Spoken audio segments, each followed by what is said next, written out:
다음 키워드는 대만 의존 딜레마 보겠습니다. 앞서서 살펴본 것처럼 미국과 중국은 무역 전쟁도 벌이고 있고 AI 기술에 있어서도 서로 힘겨루기를 하고 있는 상황입니다. 그런데도 불구하고 공통점을 좀 찾아보자면 미국과 중국 모두 대만이라는 국가에 의존하고 있다라는 약점을 가지고 있습니다. 이것이 시사하는 바는 어떤 게 좀 있을까요?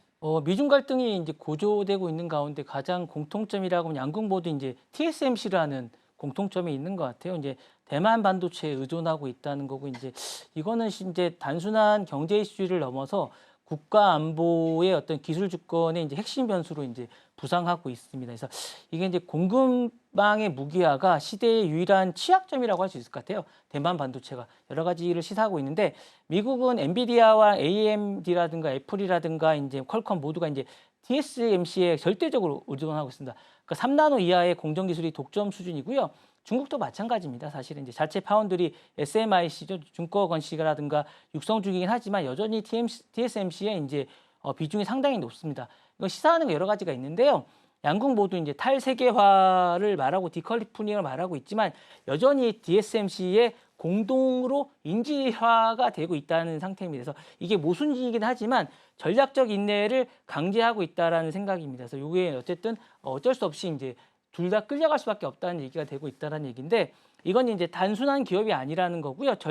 전략 지역상 이제 고지를 서로가 이제 누가 먼저 이 TSMC를 가지냐의 문제이기도 한데 대만이 보유한 최첨단 제조 능력은 이제 경제력이라든가 군사력이라든가 동맹의 기반을 자산을 하고 있다는 건데 실제로 백악관 이래서 이제 TSMC를 미국으로 이제 가져오려고 하는 노력을 계속하고 있습니다. 그래서 TSMC는 사실상 민간 기업이 아니라 이제 지정학적 핵심 노크로 이제 지적을 받고 있습니다. 그래서 대만의 해협 위기가 글로벌 반도체의 어쨌든 붕괴를 가져올 수도 있고 미국, 중국 모두 치명타라는 구조가 이제 성립하고 있으면서 고민이 참 많은 어떤 그런 거긴 한데 이 구조가 대만의 어쨌든 양면 보호라는 것과 이제 의존이라는 동시에를 초래하고 있습니다. 그래서 미국은 이제 그래서 이런 전략을 쓰는 것 같아요. 그래서 이제 TSMC를 아리조나 공장을 지원해라라는 생각을 가지고 있는 것 같고 칩 액트를 통해서 파운드리 내재화를 추진하고 있습니다.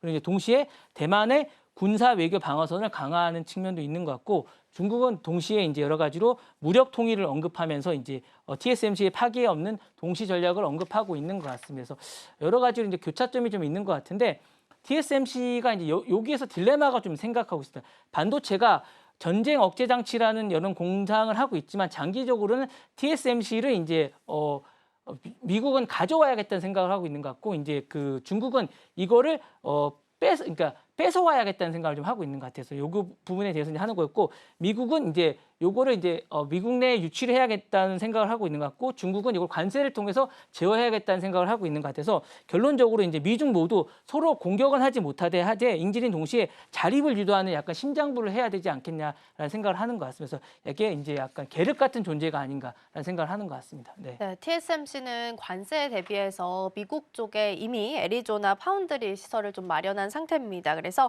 엔비디아, AMD, 애플 같은 대형 고객사를 확보한 상태고요. 더불어서 이런 장점을 가지고 있기 때문에 관세를 대비해 가격을 30% 높여서 책정하겠다라는 이야기도 나오고 있습니다. 어찌됐든 간 정리하면 미국과 중국 모두 다 대만 없이는 반도체를 완벽하게 만들기는 어려운 상황에 지금 놓여 있는 건데요.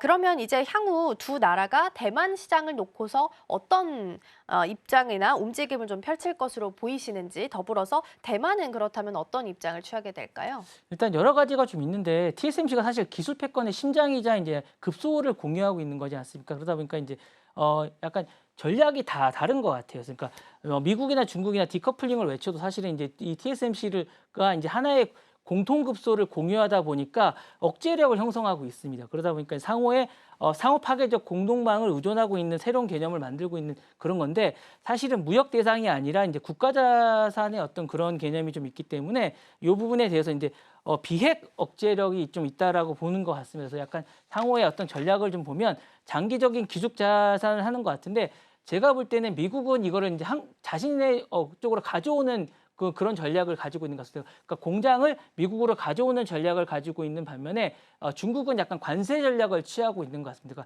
그러니까 미국은 이제 처음에 이제 그 자신의 바이든 정부 때는 칩스법을 통해서 이제 유치하는 방법을 썼다면 트럼프 정부 때는 약간 이제 자신들이 직접적으로 이제 투자를 해서 가져오는 방법을 쓰고 있는 것 같고요.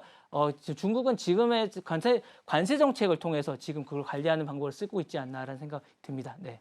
네, TSMC에 대해서 좀 살펴보고 있는데요. 어제 이제 실적이 나왔죠. 1분기 실적 굉장히 잘 나왔습니다. 매출도 OP도 모두 다 예상치를 상회하는 실적을 좀 내놨고요. GPM 같은 경우에는 58.8로 나왔습니다. 예상치가 58.1이었기 때문에 이 부분도 상회했다라는 것도 같이 챙겨드리겠습니다.